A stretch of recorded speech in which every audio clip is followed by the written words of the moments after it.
There's no disillusion that adulting is not what they promoted it to be when I was a kid. Like this is not what I was sold on. I'd like a refund. Like you were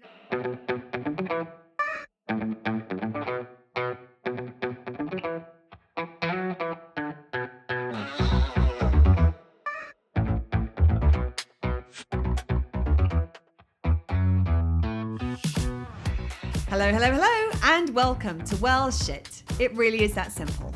I'm Claire. And I'm Serena. On this podcast, we help you to understand about your 12 universal needs, why they are currently not being well met, how to meet them in ways that work for you, and how to consistently do so in quick, easy, and simple ways that fit seamlessly into your life. We'll also help you to understand how doing so will have a positive ripple effect in literally every area of your life.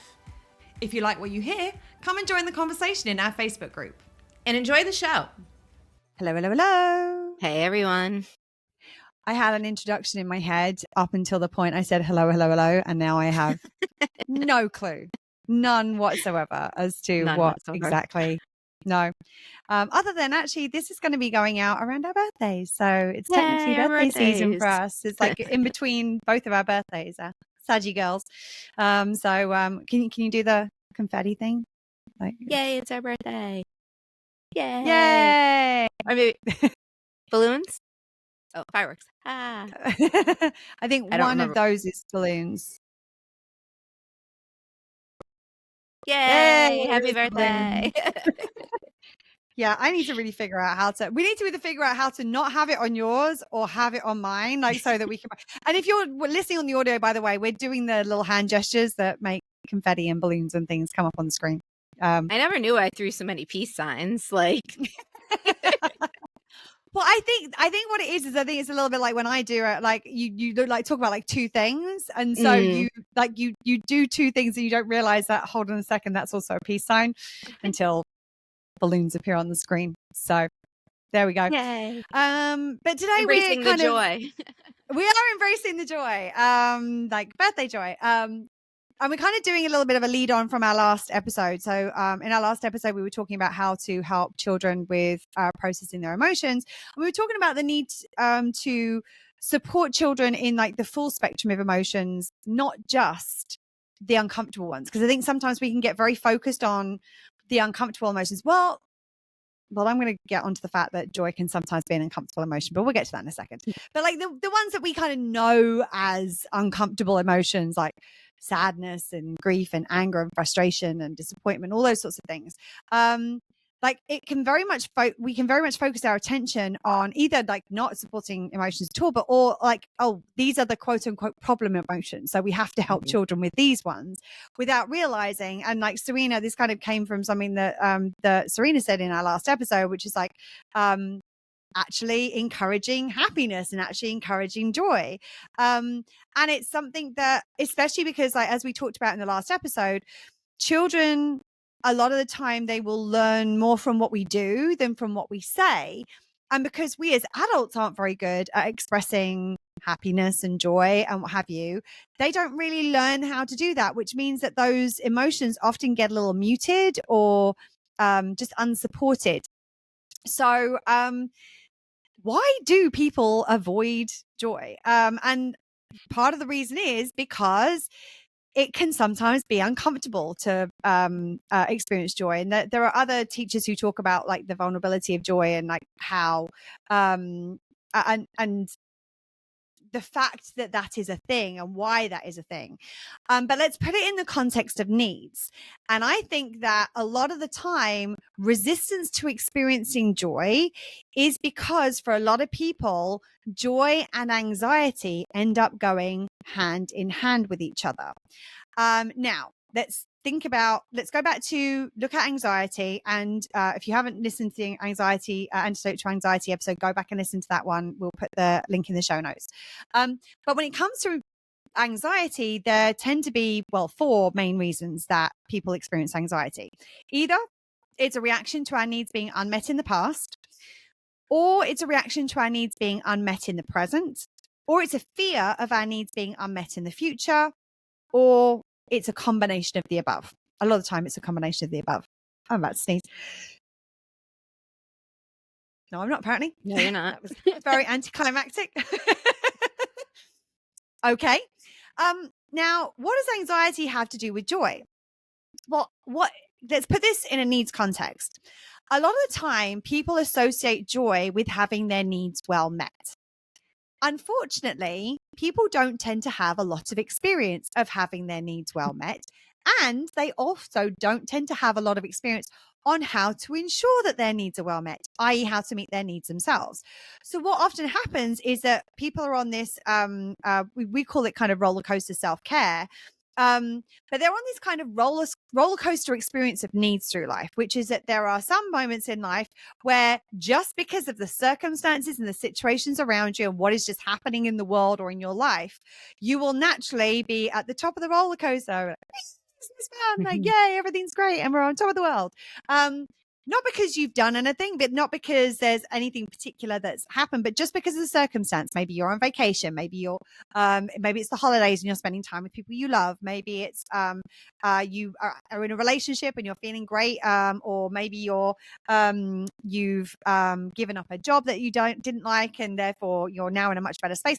So there's all these things in these situations where just by virtue of what is happening in our lives, our needs are better met. And there are other times in life where just by virtue of what is happening in our lives, our needs are compromised, and a lot of the time pretty significantly compromised. Speaking from personal experience right now, when there's a lot of things coming at you and there's nothing, it's not in your control, you can't do anything about them, but because of each of these things, they're like negatively impacting your needs left, right, and center. And as a result, through no real I'm trying to think of a word and it won't come, where you're doing something, no real action on your part is not the word. Intervention, that's the word I was looking for. Intervention on your part, you're just at a point where your needs are being compromised. And a lot of people, this is kind of how they go about life, which is they're on this roller coaster and they have no clue when they're going to be on a high and when they're going to be on a low. And generally speaking, when it comes to roller coasters, when you're up very, very high, what's the first thing that happens immediately following that? Down you go. Like, you end up plummeting very far and very fast. And a lot of the time, this is the experience that a lot of people have had because they're not actually taking command and managing their needs for themselves. Now, just because you are taking care of your needs doesn't mean to say shit isn't going to happen in life. Again, speak from personal experience right now, where it's like, okay, this is happening, this is happening, this is happening. Okay, my needs are better met, so I'm better resourced. And so what ends up happening is if I'm better resourced, my needs are better met underneath the surface. So when those situations happen, which kind of naturally take care of my needs, they get amplified even more because I'm already have a certain amount of resource, and that amplification happens on top of that resource. If we go through those moments where the needs get negatively impacted, there is some contrast happening through the fact that my needs are being met by me, which means that I'm not dropping as low as I previously would have been.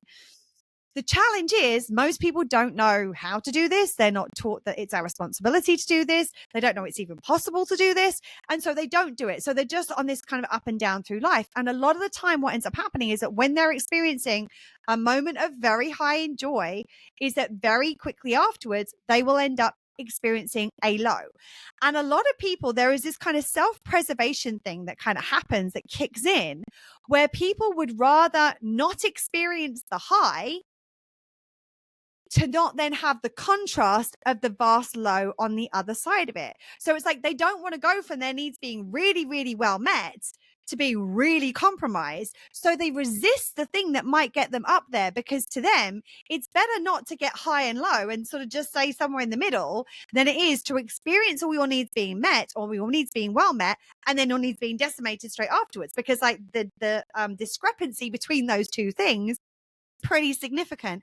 And the discrepancy often adds to this feeling of impact. Like if you're in the middle and you drop down, well, yeah, that sucks. But if you're right up here and you drop down, like I'm thinking about it in terms of like trigger warning for anybody with gambling addictions.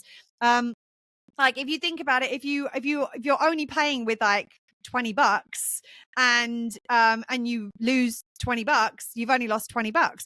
If you're playing with like $20,000 and then you lose, you feel that loss way more because you had more, and then therefore the deficit feels like more of a crash on the other side of it. And so many people are so afraid of this experience of like our needs being compromised, because in a situation where we haven't learned how to meet our needs, we are just at the mercy of life. We're at the mercy of other people around us. We're at the mercy of our jobs and our colleagues and our family and our friends and our partners and strangers on the street. And as a result, like it's very easy for you to kind of get like sideswiped. Just if you caught the middle of that, we're changing ableist language. I know Serena caught it. Like so we're changing blindsided to being sideswiped, so it's not ableist language. If you just wonder why I paused and stumbled in the middle of that word there, because we are learning to do better too. So you end up getting sideswiped and sideswiped and sideswiped. And in our culture, in our society, unfortunately, there are more things that currently happen that tend to negatively impact our needs than there are things that tend to positively impact our needs. It's one of the things in a systemic oppression environment, in the capitalism environment, like generally speaking, if we're not doing anything to create something different, our experience of life can be pretty negative. So the chances are is that we're more likely to, like, our experience is that we're more likely to have things that negatively impact us than positively impact us, which means that we're really scared that when we feel that joy, when our needs are in a place where like, well, this feels great, what does everybody say? Waiting for the other shoe to drop. Like, just about to say that exact same thing, waiting for the other shoe drop, waiting for somebody to kick the rug out from under you, like pull the rug out from under you, like. Right, exactly. And so this is the thing, is that this is, and it hasn't helped that in the media, like we get conditioned to see this, which is like, if things are like rosy and wonderful in a TV show or on a movie, chances are it's not going to stay that way for very long, because that doesn't make the most interesting movie plot if everyone's just fine and dandy and everything's lovely from start to finish with no challenge in the middle. And so that's what we've conditioned to expect.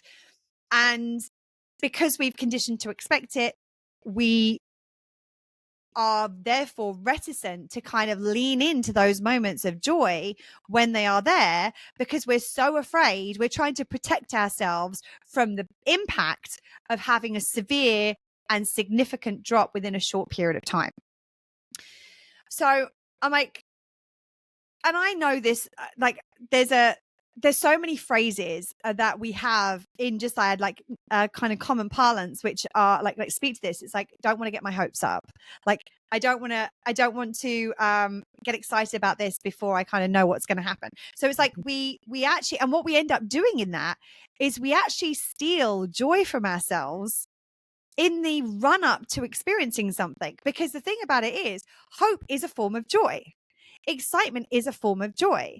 And yes, we may get excited about something and it hasn't happened, but what's better, to get excited about something and have that kind of boost to our needs and then it not happen, or not have the excitement at all and just have it be crap the entire time. If you are afraid of the drop, that is when people are like, oh, I'm not going to get my hopes up because I don't want to go up and down. It's up and down. It's the fear of going up and down. And the truth of the matter is, life is going to go up and down, but there are things that we can do to support ourselves and to support our needs through that, so that the ups can be higher ups and the lows aren't anywhere near as lows. I'll give you 3 guesses what it is. You'll only need one if you listen to the podcast on the regular. It's by supporting your own needs. Because so often that I said, those roller coaster things happen because we are not supporting our own needs. So it's just what's happening around us. But when we are supporting our own needs, it actually mitigates the impact of the negatives and amplifies the experience of the positives. But because we don't know how to meet our own needs, we kind of shy away from that, because what has happened in the past is we've experienced joy, or we've experienced our needs being met, and we've experienced a drop, and the drop has felt shittier when there has been a significant drop from having our needs met to unmet, versus our needs are unmet to a slightly bit more unmet. Like, that discrepancy doesn't feel as bad. Or maybe we're experiencing it in the present moment, where we've just experienced having our needs compromised and we don't want to risk going up there again because we don't want the drop again. Or because of those things, we are afraid that when we have our needs met and we allow ourselves to enjoy having our needs met, that we're going to lose it again in the future. So this is the reason that anxiety and this kind of fear of joy, this resistance to joy, actually end up going hand in hand, because the anxiety is the thing that is causing us to not allow ourselves to lean into the joy, because of either past experiences that we haven't healed from, present experiences that we don't know how to support through meeting our needs, or future experiences that we don't know how to mitigate by understanding what our needs are and how to support ourselves. As somebody who suffers from anxiety, like this episode resonates a lot for me from the past. I've always been somebody, I feel like I've embraced joy throughout my life. Like, yeah, better than most, definitely. Better than most. And there is if it's this good, all right, when is it going to get bad? Or like, what is the what's the thing going to be? Come on, there's going to be something. What's it going to be? Yeah. And there was always that looming for me. It's like, yes, I do me, but there was always that anxiety in the back of my head being like, it's going to be something. Is it going to be this person? Is it going to be this thing? Is it going to be the job? And it just like eat at me. And since learning how to meet my own needs, like, yeah, I get, like, there's no disillusion that adulting is not what they promoted it to be when I was a kid. Like, this is not what I was sold on. I'd like a refund. Like, you are not clear in your fine print. But we're on this roller coaster. Nobody read the terms and conditions. I feel like it was like the Wonka, like Willy Wonka. Like, all of a sudden it was too much. They're like, you can lick a wall. All right, you know what? I'm gonna go lick the wall. That it tastes like candy. Like, let's just go. But learning how to meet my needs has made me accept the roller coaster that I'm on. I'm able to make the dips less because I'm consistently meeting my needs. And I'm not scared of that drop anymore. Like, I will go to immense joy and be like, this is only here for a moment. Like, sometimes I can see the end in sight. A lot of times I just don't care anymore. I'm like, I'm here. I'm going to be in it. Like, we are going to enjoy the fuck out of this place. knowing the edges there. Like, I might know something's on the horizon and be like, okay. And then I'm falling, and it's like, you get to the bottom. It's like, whew. All right, now what do I got to do? Like, I know that even when I hit bottom, I'm going to be able to meet my needs. And sometimes on the fall, like right. you're like in the fall and you're like, oh, okay. Like, I'm just going to balloon up my shirt. Oh, I got a parachute now. Like, it's really kind of weird how it happens, because you do get this sense of security that even if I do hit bottom and I don't know that I've hit a resemblance of a bottom since I've learned to meet my needs, I've gotten to like where I'm like, oh, you're really close. Like, I can see you. I feel like I can touch you. But like, I don't feel like I've actually touched the bottom. And it's one of the things I was going to say is I don't think that having met your needs, you've hit bottom in the same way as you did prior to being in that space. And even when I can see the bottom, I can like pretty clearly be like, okay, well, this is why I'm not at the bottom, why I can see the bottom. I'm exhausted. I haven't been resting. I can go through my needs and be like, oh, okay, well, let me do some of these things. And quickly the bottom's not in my view anymore. Still feeling kind of low. And it's like, it's almost like the security. And for, when you have anxiety, having some sort of security, knowing that you don't need anybody else to do this for you, you can do it on your own, is indescribable. Like, absolutely.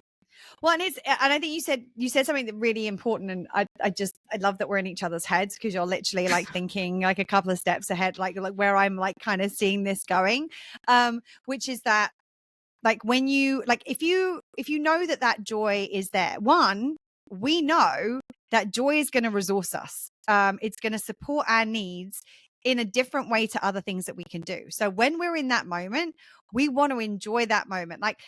Like great example is like before Serena left, like we had some moments where like there was a night that I took Serena out and I took her around to like all of our favorite places, and we had some fun things and we did some activities and we did some we left some little representatives of Serena in different places that we love in town. It would have been really easy that day to just be focused on the fact that she was leaving, because we were talking like days. I mean, at one point we thought it was going to be like within 24 hours of that, and then it got delayed a little bit. But yeah, I mean, we're still within, within the week. And we kind of wrung every drop of joy that we could out of that time that we spent together. Because, and I think that's the thing, is a lot of people in that situation would have been focused on, oh, but she's going, but she's leaving. And I'm like, yeah. But we want to make Play-Doh tiaras and crowns at our favorite bar with a sparkly unicorn drinking our cocktails. And the guy from the sprinkle factory from like Portugal. And the guy from the sprinkle factory, yeah. And it's like, why wouldn't you want to do that? And it's like, it's not ignoring it. It's like, but also it also in a lot of ways it enhances it. It's like, I want to make the most of every second that we're here together, because I know the next second she's going to be gone. And when you can see that like on the horizon, when you know that this is going to be a short-lived thing. I don't know why I've got this image in my head, and I think it's from like a movie or a TV show or something, where it's like it's almost like the roller coaster's happening, but it's like it's being built ahead of the cart as you're like, it's being constructed. And it's almost like that's what you do, is that like when the roller coaster car goes to drop, it's like, oh no, fuck no, we're not doing that. It's like you start building your own track to kind of make sure the dip actually isn't as low. And it's a little bit of a, oh, little bump, like not about, not like, that was our die. We weren't avoiding anything, and we weren't like Claire said, we weren't pretending like it wasn't going to happen. But both of us repeatedly, we're not talking about this right now. And it was just, we're not talking about this. We're not avoiding it. We're not ignoring it. But where are we going to focus? And I think that like, even like not talking about it, it sounds like it was like avoiding, but it's like, it was more like, where are we focusing our energy? Where do we want to be focusing our attention? We want to be focusing our attention on this moment and the fun, and like seeing the look on Serena's face when like certain things happened and certain like surprises happened, and then like seeing her face and my face when I bought her shoes that were like 3 sizes too big without but they were her size. They were supposed to be her size. That's what like, and it was like, what the fuck, how did that happen? But it's like, and again, that could have been a moment of like, oh, it's all ruined, blah, blah, blah, blah. And it's like, oh, no, fuck it. We're still going to have fun. Like, like whatever it is, we're going to make the most of this moment. And the reason is that because we realize that joy is part of the juice of life. Joy is part of like, it's one of those aspects of the emotional experience and expression need. And it provides this energy and this resource that allows you to then deal with the things that are coming down the pike, like, and be able to see, okay, yes, there's this thing coming, but one, I'm going to resource myself really well by allowing myself to have the joy in this moment. 2, I'm going to either like ahead of time, I can see, okay, where's the track I need to build? So the drop isn't so like, I'm like, I know which needs are going to get fired off at this point. Okay, this is what I can do now. I can like meet that need ahead of getting to that point. So it's even more resource. So when it gets hit a little bit, it's not dropping right down. Or as Serena said, like, even if you don't see the fall coming and you're in free fall, it's like, okay, I don't know why this makes me think of this, but it reminds me of in The Hitchhiker's Guide to the Galaxy, they say that flying is nothing but falling and missing the ground. And I kind of like feel like that's what it is. It's like, what do we need to like, and what they do is they distract themselves as they're falling, so that when they're falling, they forget to hit the ground, basically. And it's kind of like, it's kind of like a similar thing where it's like, okay, the ground is that way. What do I need to do? What needs are going to make sure I don't actually hit the ground? And it's like, oh, look, foundation function. I've got some rest. Okay, now I've got a little bit. Now I'm slowed. And now it's like, oh, okay, hold on a second. Now I'm going to take care of my security need because I'm going to focus on this, this, and this. And I'm going to do this, this, and this for myself. Oh, look, I've got a bigger parachute now. And it's like, and we kind of, we're not going to. And here's the thing, is that I think a lot of people are afraid of losing joy. I'm going to say something that seems a little bit odd now. I don't think joy is the experience it is if you don't lose it.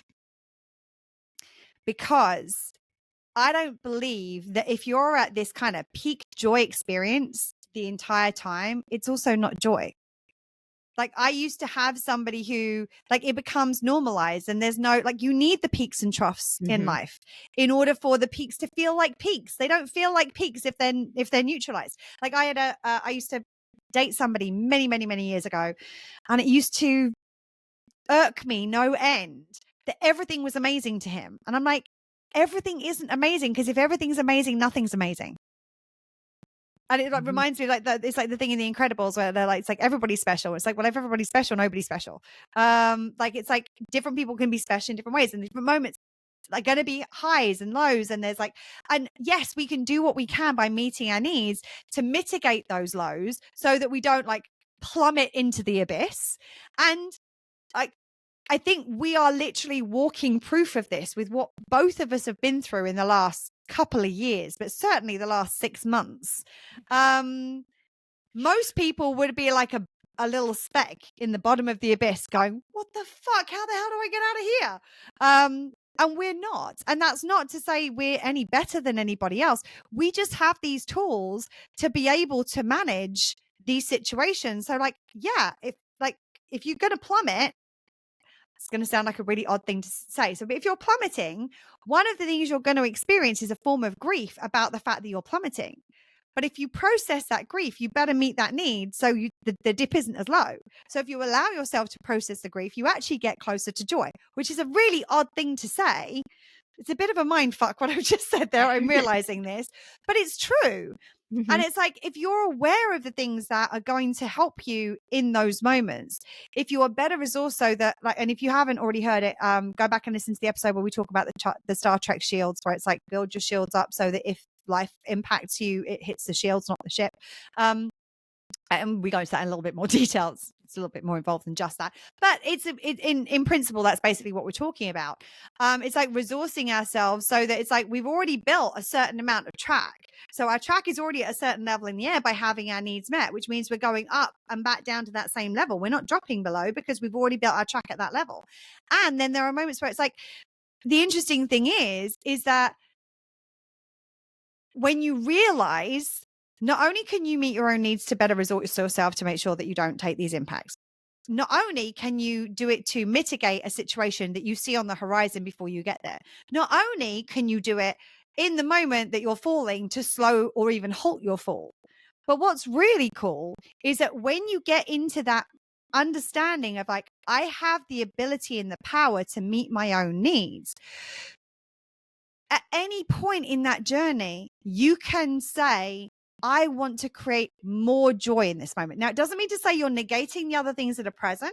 And we don't want to do that as a distraction, like as a way of avoiding feeling the other things that are present, because otherwise they come back to bite you ass because that need's not met. And then the joy ends up dropping. It's not helpful. However, one thing that you can do is you can go, okay, in the context of where I am at now, what would bring me more joy? What would create more joy for me in this moment? And a great example of this is that recently I had my Celebrate Being Alive Day. And there was a moment that was supposed to look a certain way, i.e. the person who had arranged the day expected it to look a certain way. And it wasn't looking a certain way. And they also, their energy had started to drop. They were just having a bit of a moment, basically, where they weren't as on as they wanted to be. And I could feel them plummeting, like energetically. I could feel I'm like, oh, someone's in free fall right now. Okay. And I'm like, I got this. It's okay. So we had a conversation, and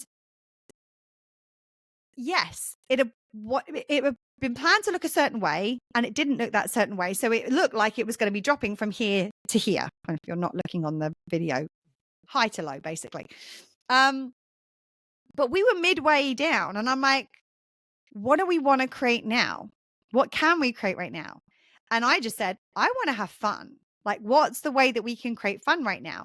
And even though it didn't look the way that we wanted, the way that we expected it to, or the way that they expected it to, we put on our bubbles, we played our music. And the funny thing is, one of the things that was preventing it from being how it was supposed to look was there was supposed to be like a specific themed playlist, which would have been fun.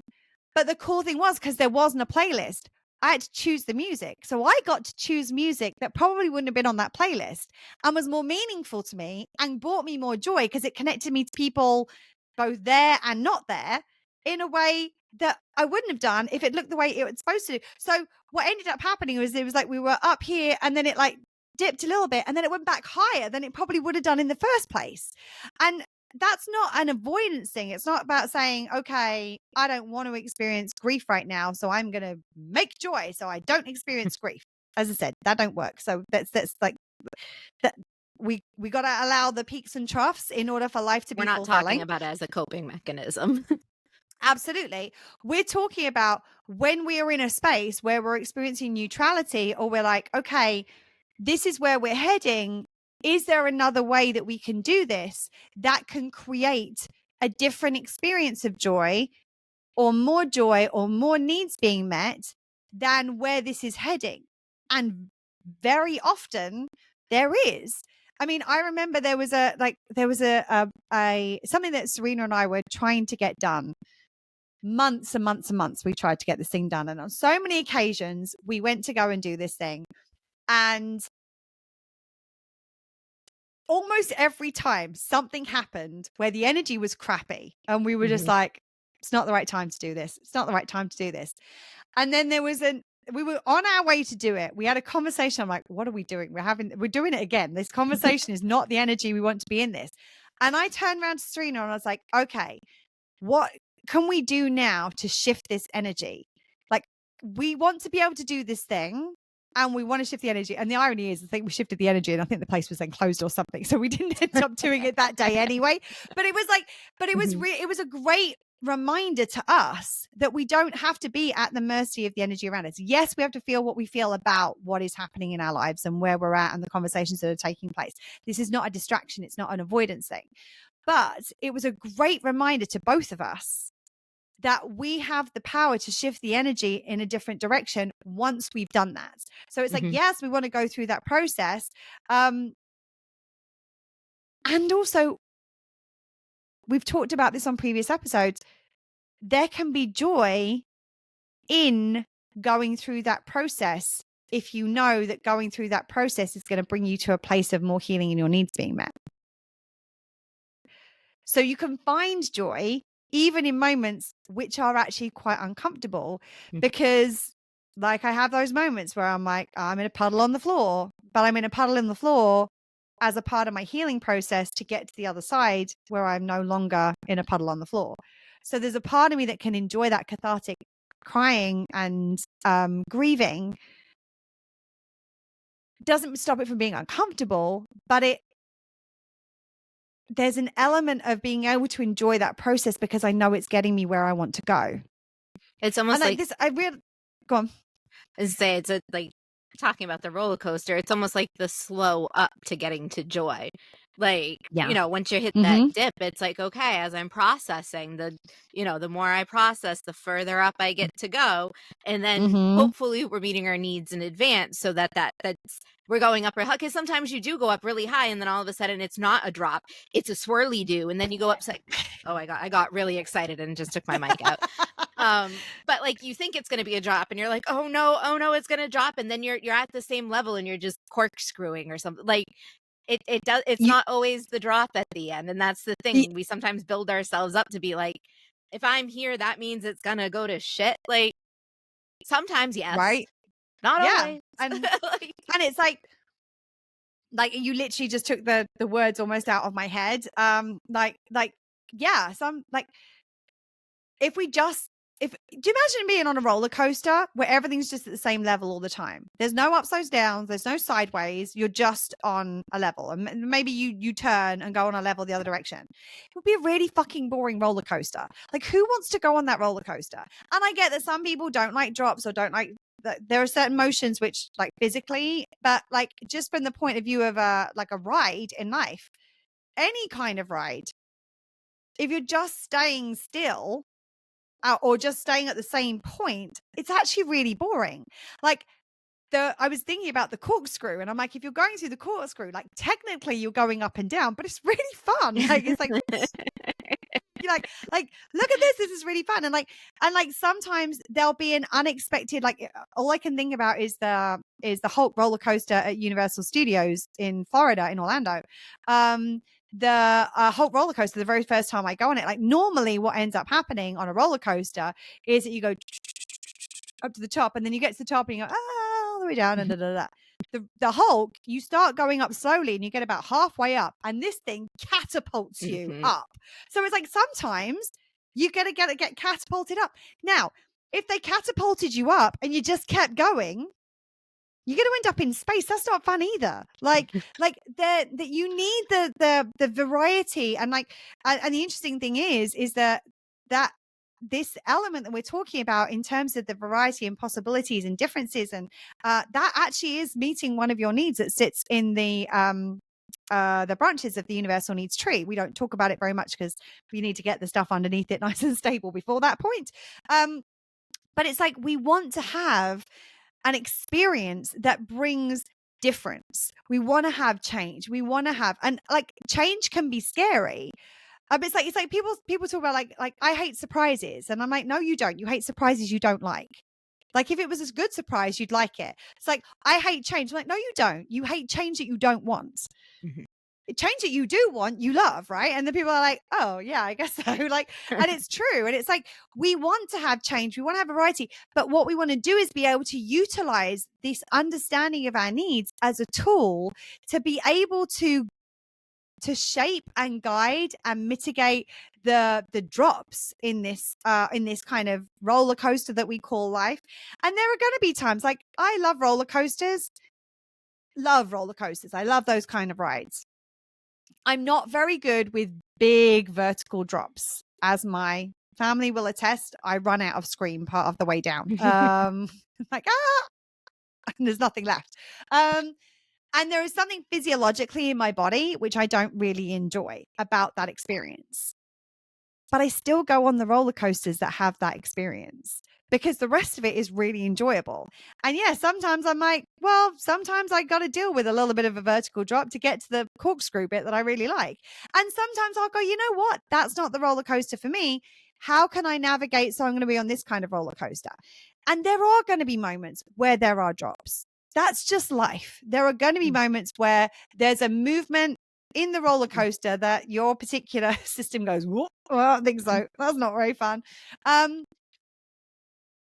And it's not always going to be a fun experience. Like, we're not talking about toxic positivity here, where it's like, yeah, you can make any experience great. No. We're not talking about that. We're talking about in those moments where that happens, allowing yourself to feel what you need to feel and support yourself through that experience. So that, as Serena said, like that vertical drop, like there's a reason I've never done skydiving, because it doesn't appeal to me as somebody who doesn't like vertical drops. I've done indoor skydiving where you've got the fan, so you get the experience of it without the drop part, but the drop part is a big part of it that I'm like, yeah, I don't think I fancy that. So that's what it's a great example right there. It's like there are going to be drops in life, but I'm going to try and do what I can to mitigate that drop. But when I do go through those drops, okay, what can I do? I've got my parachute. I've got my reserve parachute. I've got somebody with me who knows what they're doing. Okay. What are the things I can do in this to mitigate this experience? And by learning how your needs, because what happens is that when those moments happen and those needs come quick fire at you, it's like, need unmet. And you're like, whoa. And you're like, so you're taking one at a time. Okay. You're unmet. Okay. I can do this. Okay. You're a little quieter now. Okay. You're unmet. I can do this. That's a little quieter. You're okay. I got you. We got this. We know. And because if you're in a habit, in a routine of meeting your needs, you know the things that chances are they're going to help you in those moments. Like Serena, talked about, like, oh God, I'm feeling like shit. I'm tired. I haven't slept. Go take a nap. It's the first thing that's probably going to help. And by taking the nap and taking care of the very, very roots of the tree, and this is in those moments where it's like, in those moments, yeah, it'd be very easy. Like, this is the closest need. I'm going to deal with this one.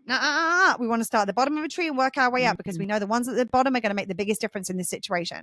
So it's like everything that I went through recently, everything, like the things that are still happening, like it would have been so easy for me to have gone, screw this, get me a bottle of bourbon and a big old chocolate cake and I'm good. Talked about that on a previous episode, and I didn't, because I'm like, I need to sleep, I need to be hydrated. I need to have good nutrition in my body. So I kept with my cleanse. And that I have no doubt in my mind, I would not be at the point in the process I am right now had I not done those things. And then as soon as I did those things, right, security, what's the next thing I need? I need a short-term solution to kind of allow me to get my feet underneath me to figure out what a longer-term solution is. Okay, so what I'm going to do is and that's why I'm off on a boat for a couple of months, because that's my short-term solution. And there were different solutions that I looked at, very different options, and I'm like, this one's the one that feels like, so that's my security need. Then it's my love and connection. Like, how am I going to take? And I reached out to Serena and Jay, the people I felt safe with, so I still had that connection, but in a way that felt safe and supportive of where I was at. And then believe me, then the emotions flowed, and did they flow?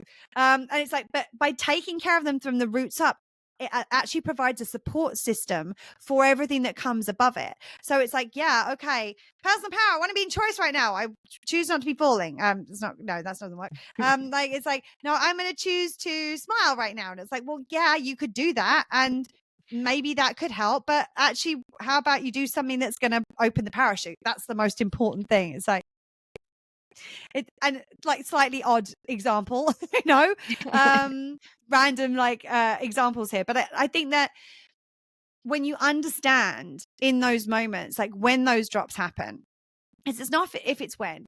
How do we mitigate them? How do we slow them? How do we anticipate them and support them before they're happening? And then when they happen, how do we go, okay, we know what our universal tree looks like, bottom first. Right from the bottom, let's try and create some more support.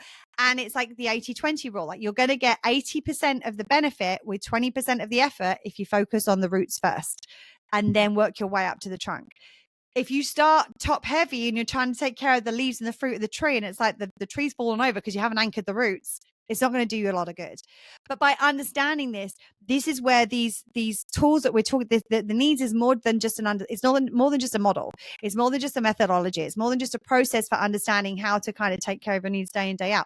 This becomes such a powerful tool because you needs lens it. You're like, okay, what needs are up in this moment? And then you take the understanding of what meets your needs and you use it and apply it to take care of the needs that are the most affected from the bottom up so that you can do it in a more supportive way. And then once you get to that point where you feel supported, you can ask yourself, what do I want to create? And if that's more joy, then there you go, right back up to your, like whatever roller coaster you want to create. And that's the meaning. Like, when you can meet your own needs, you really connect with the fact I can create these feelings. Like, I can help myself feel more of what I want to feel, which is very empowering. You kind of like you kind of like designing your own roller coaster at that point. It's like, I like corkscrews. We're going to throw some more corkscrews in there. Does not mean to say that thunderstorms not going to come in while you're on your roller coaster, which is a little scary. And it or that high winds are going to come along and it gets really blowy up there, and that's really scary. Or maybe there's a track that you didn't anticipate that shows up and it's like, whoa, where the fuck did that come from? I didn't build that. Okay, how do we work from here now? Because that's the thing, is that where if you like taking this roller coaster analogy one step forward, you always want to look at where am I right now? Because if you want to try and build joy, but you're down here, but you're trying to build it from up here, it's like you're not going to connect it. It's like, what is joy from the context of where I am right now? Because if I'm down a little bit more, there's something that's maybe a little bit further off the ground. That's what joy is from this. From this context, I can reach this point of joy for me. I can reach that point of joy for me. It's like people who think that they can go from self-loathing to self-love overnight. It's like, it's a process. It's like, let's start where you are and let's take the next step, and then the next step, and then the next step. And before you know it, you're on your way to it or actually creating it. But it's like, look at where you are right now.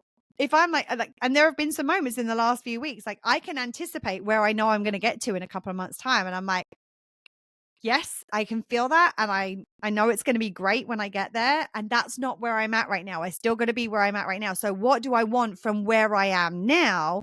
And how can I create that in a way that's not avoiding and ignoring and distracting from what is happening, but is working through what's happening. So it's like, okay, this is like, it's like, we know we've got a drop at this point, but we can do a vertical drop or we could do a corkscrew down. which is going to be more enjoyable depending on who you are, depends on which it is. Some people are like, oh no, I want to get straight into that shit.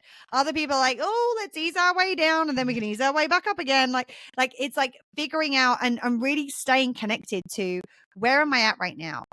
What are the lowest needs on my tree that I can support? And then once I've got that foundation and the core of like my roots and my trunk being well supported, at that point, then we can start to reach back up into joy. We can start to connect to the other elements and create in a way that feels in alignment for not just where we've been, but also where we want to go. And it's like there's this constant balancing between allowing and being with what is and processing what is and then creating within the context of what is. And it's like a constant alchemy is the only way to describe it. Like this okay, what are the ingredients I have in front of me right now? What are we going to do with those ingredients? Oh, actually I gotta get rid of those ingredients because those are going to make this taste really shitty. So let's get rid of those first. Let's do something with those first. Okay, once those are like boiled off and we don't have to worry about that flavor profile anymore, we're going to add these in. Now we can create something really yummy. But if we don't get rid of the crappy ingredients first, then it's not going to create yummy. It's going to make the stuff that would taste good just taste shitty. So it's like figuring out like how do we work with what we've got in a way that is that balancing of like, okay, this is what is and I want to process that. And I think part of us, we feel like we are losing something when we are like, we've gone from our needs met to we had to hit these moments of like that. Yeah, I've got joy. Oh, fuck. And it feels like we've lost something rather than viewing it like this roller coaster of life. It's like, yeah, it would be boring if it was all on the same level. And that doesn't mean to say that those drops are enjoyable. It just means that it's like, we just got to figure out our way to navigate them in a way that feels as less compromising to our needs as possible in order that we can then start to swirl up and do whatever corkscrew or loop the loops that we want to do and create something that's pretty fucking magical. Because that's what my experience of this has been. And this is what like we're saying is like it removes, once you have the ability to understand what your needs are and how to better meet them, it removes a lot of that anxiety. Because you normally, when you go through this process, you heal from the things where you've lost that joy in the past. You are able to better meet your needs in the present. And you know that no matter what happens in the future, you have the ability to take care of your needs in that context, which means that you're going to be able to navigate that roller coaster way easier without the same level of impact to yourself. And once that happens, it does sort of melt away that anxiety around joy. And then once that anxiety of joy melts away, you can then lean into it more. And then you can start to create more of it for yourself and everybody else and other people around you. And that's when people are like, oh my God, you're so happy all the time. And it's like, no, I'm really not. But I'm really good at creating it for myself when I'm in this space. And it's like, a lot of people do. They look at us and they're like, oh my God, you're like always so positive and upbeat. And I'm like, oh, you don't know us well at all, do you? You know one part of us and that's the only part you see. So you assume that's all there is to us. But no, because we now know how to do this, we're not afraid of joy, which means we lean into it way more than most people do. And that's surprising for some people. And if they assume that that's kind of all there is, if only they knew. But now you do. You're so friendly. Okay. In certain circumstances with certain people, yes, I am. Yes. I'm also really good with my boundaries. Would you like to see? And sometimes that's it. It's like you can see that staying on this track with this person in the roller coaster with you, it's like, oh no, boundary. I need to put a boundary down here because that ain't going to win somewhere I want to go. Yes, exactly. It's like there's a the old the track splits cartoon, huh? The track splits and you go in different. Yeah, exactly. And they go in a different direction. It's like, yeah. And sometimes they're like trying to hang on to your car. It's like, oh, honey, that's not going to work for you. Just let go. Let's go. It's okay.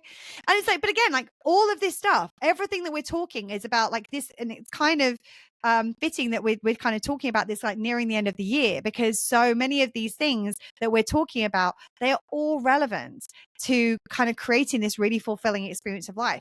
And that's the thing, is a lot of people think that a fulfilling experience of life means a happy experience of life. And the truth of the matter is happiness is bullshit, because the truth is you can't control happiness because life is going to happen to you.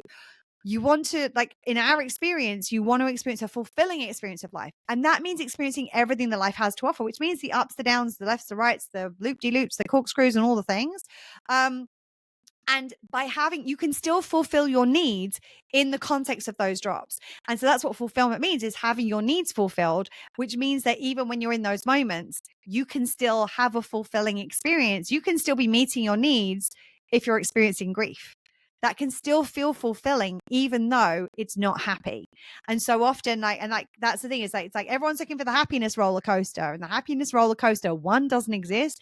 2 is really fucking boring. The fulfillment roller coaster, it gives you this rich, beautiful, just colorful, vibrant experience of life that has all of the shades of color in it. It has all of the shades of black, white, gray, and everything in between. And like every color in the rainbow and the spectrum. And it's like we get to enjoy moving through that, because the shades and the night and the day and the ups and the downs, those are what give those peak moments that experience. They don't feel peak unless we have those other experiences to go with them too. Anything you want to add to our little art class roller coastery episode? No, I think that was a beautiful way to summarize it. Mm-hmm. Yeah. Okay. So we will be back next week with another episode. Thank you for being here. Thank you for watching. Thank you for listening. We hope you've enjoyed the ride of this roller coaster with you. Take all of your belongings as you exit to your left. We'll be back next week. And in the meantime, remember to stay safe, to take care of yourself, and to continue to meet your own needs. Lots of love. Bye. Bye, friends. That's it for today. If you like what you heard, please subscribe, rate, and give us a written review, as it will help more people find us. And remember, taking care of and meeting your needs is the thing that allows you to separate joy from anxiety. Well, shit. It really is that simple.